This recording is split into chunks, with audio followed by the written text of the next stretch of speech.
आज के कार्यक्रम सुबह सवेरे में आप सभी श्रोताओं को चंद्रिका कुमार का मंगलमयी नमस्कार। मंगलकारी आज की सुबह हमारे लिए लेकर आई है अनेक मंगल कामनाओं, मंगल इच्छाओं को। वैसे भी एक मंगलकारी इच्छा अनेक अमंगल कामनाओं का नाश कर देती है और हमें शुभ कर्मों में प्रवृत्त कर जीवन को नए उत्साह से भर देती है, क्योंकि मानव होने के नाते हम सबके जीवन में दुख और सुख धूप और छाँव की तरह आते जाते रहते हैं, पर इनमें रत होकर हम अपने जीवन का उद्देश्य ना भूलें और स्वागत करें आज की सुबह का इस मंगलमयी प्रार्थना के साथ।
सुनो तो कहें प्रभु जी हमरी है बिनती दुखी जन को, धीरज दो हारे नहीं वो कभी दुख से, तुम निर्बल को रक्षा दो रह पाए निर्बल सुख से, भक्ति को शक्ति दो, भक्ति को शक्ति दो, जग के जो स्वामी हो इतनी तो अरज सुनो, है पथ में अंधियारे दे दो वरदान में उजियारे, ओ पालनहारे निर्गुण और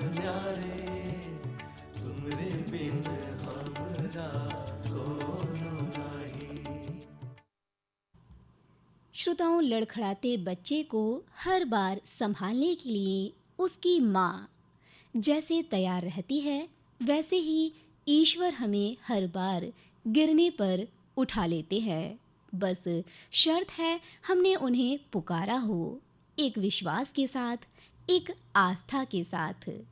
उस पर यकीन करके जब हम खुद को ऊपर वाले के हाथों में सौंप कर जिंदगी बिताते हैं तो यकीनन हमारा हर दिन सुनहरा हो जाता है। तो आपका आज का दिन और सुनहरा बनाते हैं और बताते हैं आपको आज के दिन के इतिहास के बारे में। दोस्तों, आज के दिन सन 1908 में भारतीय महिला निशानेबाज खिलाड़ी यशस्विनी सिंह देशवाल व भारतीय अभिनेत्री देविका रानी का जन्म हुआ था। 30 मार्च 2006 में प्रसिद्ध हिंदी साहित्यकार व उपन्यासकार रहे मनोहर श्याम जोशी का आज के दिन निधन हुआ। भारतीय गीतकार आनंद बख्शी का भी आज ही के दिन स्वर्गवास हुआ था। इसके अलावा दोस्तों, आज के दिन की खासियत है कि आज यानी 30 मार्च को 9 देवियों के पूजन दुर्गा नवमी के रूप में भी मनाया जा रहा है। 22 मार्च से शुरू हुए देवी माँ के स्वरूप का पर्व नवरात्र, जिनका आज अंतिम पूजन दिवस है, जिसे पूर्ण हर्षोल्लास के साथ हम सब मना रहे हैं। इस दिन माता के स्वरूप को छोटी छोटी कन्याओं में देखते हुए उन्हें विशेष भोजन, गिफ्ट आदि दिए जाते हैं और माना जाता है माँ के बाल रूप की आराधना करके विशेष आस्था और श्रद्धा से हम जुड़ जाते हैं। इसी दिन खुद को आस्था से भरने वाला एक और विशेष पर्व मनाया जाता है, जिसका प्रारंभ त्रेता युग से होता है। जी हाँ, जिनके नाम से 4 युगों में एक पूरा युग जाना गया, जिनके आदर्श, दया, करुणा और प्रेम जैसे विशेष गुणों को सारी मानवीय सभ्यता ने अपने में आत्मसात किया और हर रिश्ते को बड़ी शालीनता के साथ निभाने में जिनके आगे हम नतमस्तक होते हैं। ऐसे प्रभु श्री राम का जन्म चैत्र माह की 9वीं तिथि को सरयू नदी के किनारे यानी अयोध्या में हुआ था। माँ कौशल्या व पिता दशरथ के तमाम पुण्य कर्मों से प्रसन्न हो स्वयं हरि का अवतार राम के रूप में हुआ और उन्होंने अपने इस मानव अवतार को मानव की तरह ही लोगों के सामने प्रकट किया। अहिल्या उद्धार, शबरी वृतांत, केवट की भक्ति, जटायु की परम गति जैसी अनेक प्रमुख घटनाएं हमें प्रेरणा देती हैं कि न जाने किस रूप में हमें नारायण मिल जाएं। इसलिए सारी मानव जाति को परमात्मा का अंश समझते हुए उससे प्रेम करें, स्नेह करें, क्योंकि राम केवल अयोध्या और काशी में ही नहीं, वो तो रोम रोम में बसते हैं।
सब कुछ छोड़ चुकी हूँ, आस का बंधन तोड़ चुकी हूँ, तुझ पर सब कुछ छोड़ चुकी हूँ। नाथ मेरे मैं क्यों कुछ सोचूं, नाथ मेरे मैं क्यों कुछ सोचूं, तू जाने तेरा काम जगत की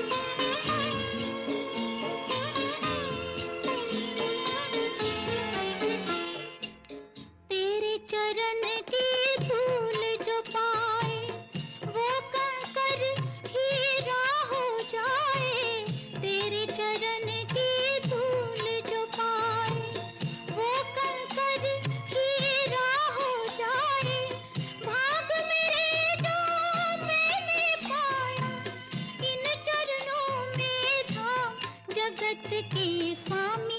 हे अंतर्यामी, मैं तुझसे क्या मांगूं, मैं तुझसे क्या मांगूं।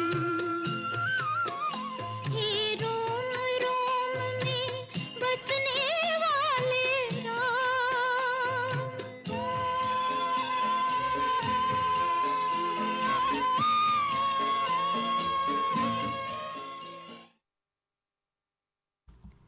श्रोताओं, राम से अगर आप खुद को जोड़ते हैं तो अपनी पीड़ा उन्हें बताने की ज़रूरत नहीं है।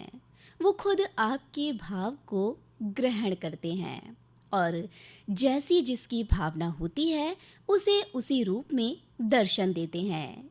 कोई उन्हें बालक मानता है तो वो बालक हैं, कोई उन्हें युवा मानता है तो वो युवा हैं, कोई उनका साक्षात्कार मूर्ति में करता है तो मूर्ति में वे दिखते हैं। वहीं कोई उन्हें रामचरितमानस व रामायण में भी भजता है तो वह उन्हें वहाँ भी अपने दर्शन देकर संतुष्ट करते हैं।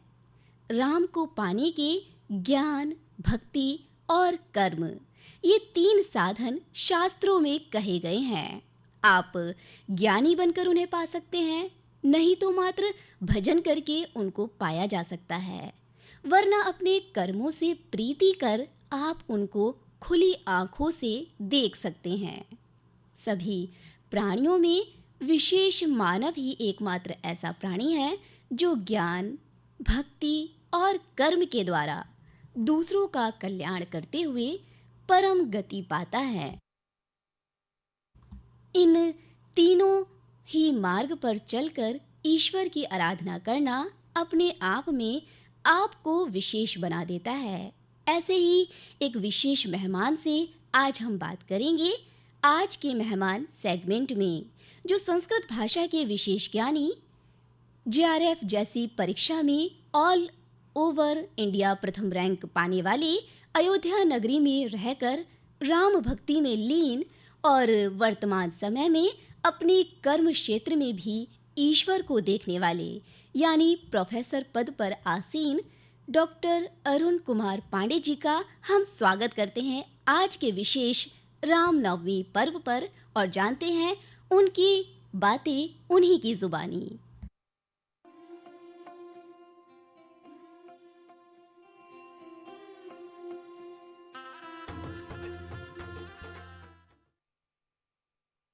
सुबह सवेरे कार्यक्रम में आपका बहुत बहुत स्वागत है सर। बहुत बहुत धन्यवाद। आज हम रामनवमी का पर्व मना रहे हैं। पूरा विश्व इस पर्व में संलग्न है। वैसे तो भगवान श्री राम का संपूर्ण जीवन वृतांत मानव जाति को शिक्षित करता है, परंतु फिर भी आज भगवान राम के प्रकट उत्सव पर उनके जीवन चरित्र से आप कौन सा आदर्श गुण ग्रहण कर रहे हैं? वैसे भगवान राम का पूरा जीवन ही आदर्श है। वो आदर्श राजा, आदर्श पुत्र, आदर्श भाई, सभी जीवनों को उन्होंने आदर्श रूप में लिया है। उनके विषय में जैसे जो कुछ भी कहा जाए वो सब कुछ उनका आदर्श ही है। रामो विग्रहवान धर्म, स्वयं वो धर्म के स्वरूप हैं। अतः उनका जितना भी जीवन बीता है, उनके जन्म से लेके उनके राज्याभिषेक और राज्याभिषेक के बाद 11,000 वर्ष तक राज्य करने के बाद उनके प्रयाण तक की सारी यात्राएं आप देखेंगे तो सब धर्म स्वरूप ही हैं। उनके पूरे जीवन के आदर्शों को अगर कोई वैसे चल ही नहीं सकता। थोड़ा सा लेश मात्र भी अगर चलने का प्रयास करे तो उस व्यक्ति का जीवन सुधर जाता है। बिल्कुल ठीक कहा आपने। और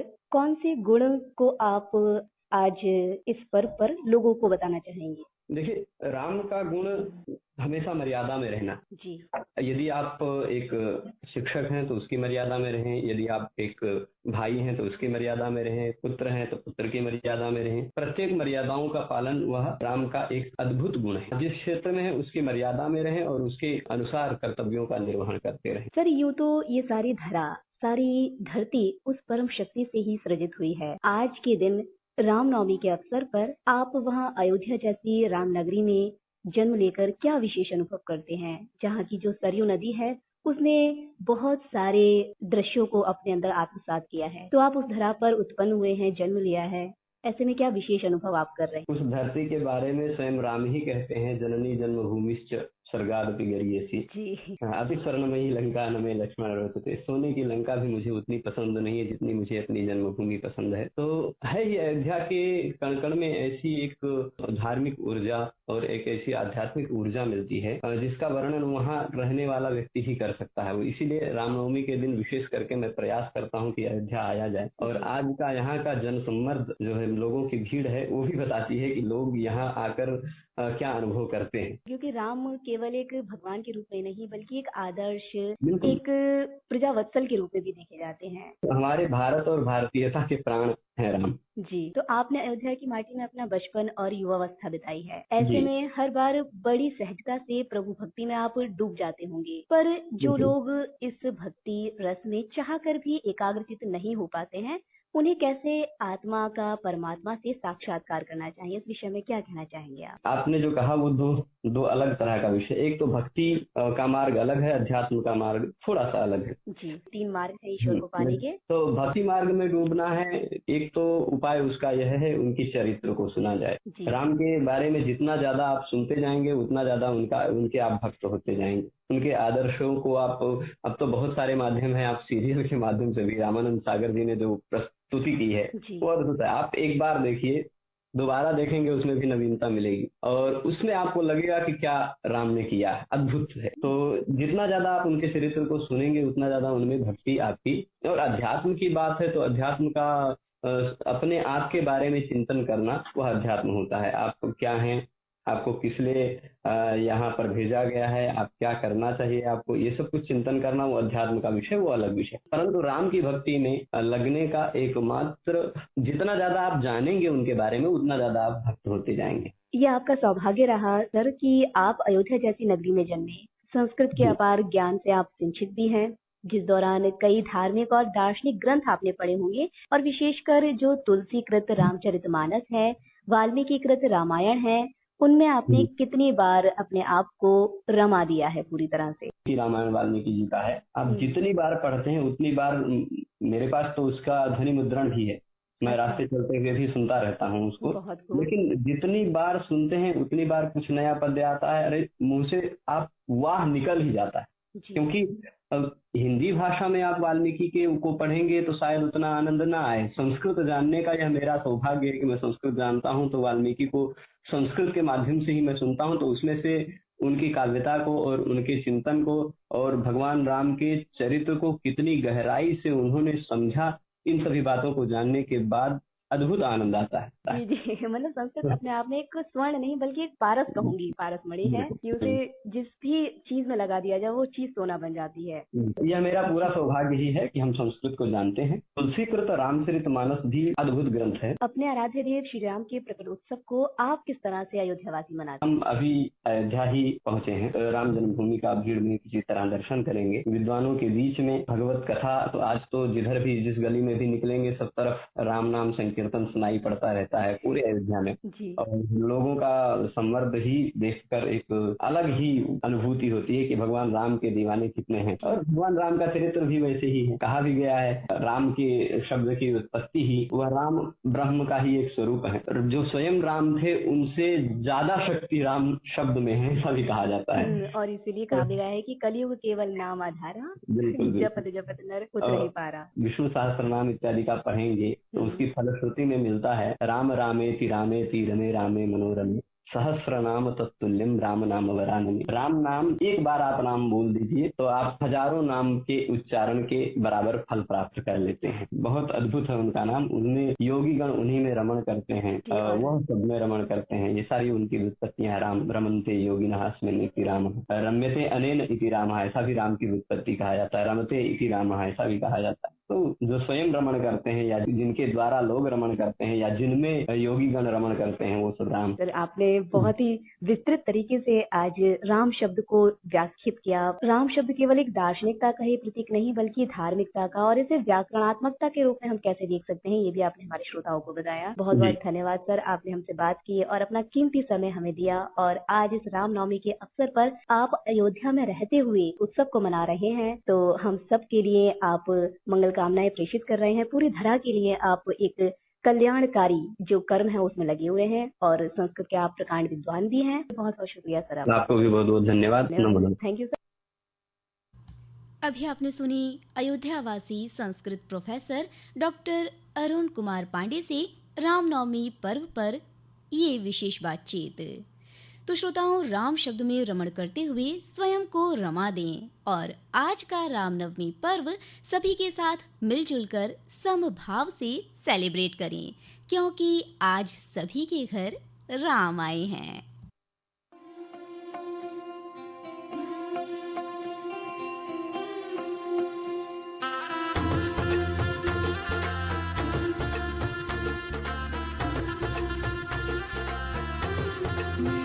चौखट पे चल के आज चारों धाम आए हैं, बजाओ ढोल स्वागत में मेरे घर राम आए हैं। कथा शबरी की जैसे जुड़ गई मेरी कहानी से, न रोको आज धोने दो चरण आँखों के पानी से।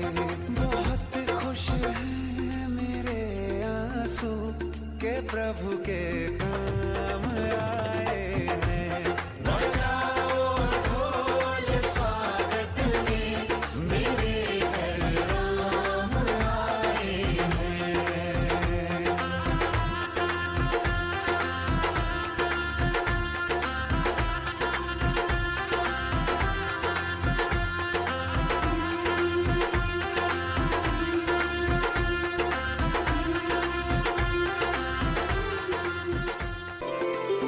तुमको पाके क्या पाया है, सृष्टि के कण कण से पूछो। तुमको खोने का दुख क्या है, कौशल्या के मन से पूछो। द्वार मेरे ये अभागे, आज इनके भाग जागे। बड़ी लंबी इंतजारी हुई रघुबर तुम्हारी, तब आई है सवारी। संदेश से आज खुशियों के हमारे नाम आए हैं। बजाओ ढोल स्वागत में मेरे घर राम आए हैं। दर्शन पाके इसी गीत के साथ आज के शुभ पर्व रामनवमी की आप सभी को शुभकामनाएं। साथ ही दोस्तों, आज का ये दिन और भी आकर्षक बनाते हैं इन ताज़ा खबरों के साथ। बाजारों में बड़ी रौनक, ईशा की नमाज के बाद पढ़ी जा रही तरावीह। मोती मस्जिद में हुआ तरावीह के दौरान कुरान मजीद का खत्म। घरों में भी की जा रही कुरान मजीद की तिलावत। अल्लाह की बरस रही रहमत। छोटे बच्चे भी खुशी खुशी रख रहे हैं रोज़े। रमज़ान का महीना चल रहा है। वयस्क मुसलमान जहां पाबंदी से रोज़ा रखकर अल्लाह की इबादत कर रहे हैं, वहीं बड़ों की देखा देखी छोटे मासूम बच्चे भी इन लंबे दिनों में रोज़े रखकर मुल्क में अमन, शांति और भाईचारे के साथ मुल्क की तरक्की के लिए दुआ कर रहे हैं। साथ ही मौलाना मुफ्ती महबूब अली शहर इमाम बताते हैं, तरावी 20 रकात सुन्नत मौक़दा है। ईशा के फ़र्ज़ों के बाद से लेकर सुबह सादिक तक तरावी का वक्त है। तरावी में एक बार कुरान का पढ़ना और सुनना सुन्नत है। रमज़ान की रौनक बाज़ारों में बढ़ गई है। ईशा की नमाज के बाद तरावी के लिए मस्जिदें नमाजियों से खचाखच भरी रहीं। तरावी में शहर की जामा मस्जिद में कुरान मजीद का सवा सिपारा रहे हैं। शहर की अन्य मस्जिदों में भी रोज़ाना 2-3 सिपारे हाफिज़ों द्वारा सुनाए जा रहे हैं। स्वार में उपचुनाव की घोषणा होते ही हटाए होल्डिंग्स, बैनर और पोस्टर। बुधवार को निर्वाचन आयोग की ओर से उसकी घोषणा किए जाने के बाद प्रशासन ने सार्वजनिक स्थानों में होल्डिंग्स, बैनर, पोस्टर आदि प्रचार सामग्रियों को हटवाना शुरू कर दिया। बीएमआ गेट से लेकर पनवड़िया चौराहे, ज्वालानगर गांधी समाधि, शाहबाद गेट, तोपखाना गेट और शुतरखाना माल गोदाम से लेकर बिलासपुर गेट तक फ्लैक्स उतारे गए। कोरोना संक्रमण बढ़ने के बाद जनपद में अलर्ट जारी हो गया है। स्वास्थ्य विभाग ने कोविड अस्पतालों में संसाधनों को दुरुस्त रखते हुए लोगों की निगरानी में निर्देश दिए।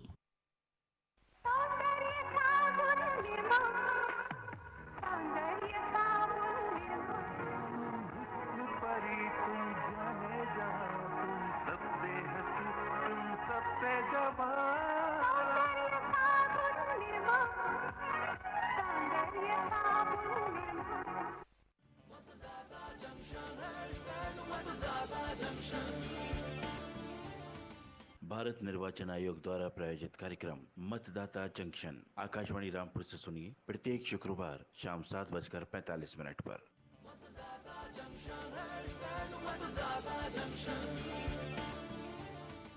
घर में कुछ जरूरी काम है और नए काम के लिए कुछ पैसे चाहिए। पर्सनल लोन ले प्रणाम तो बनता है। धानुका, इंडिया का प्रणाम हर किसान के नाम।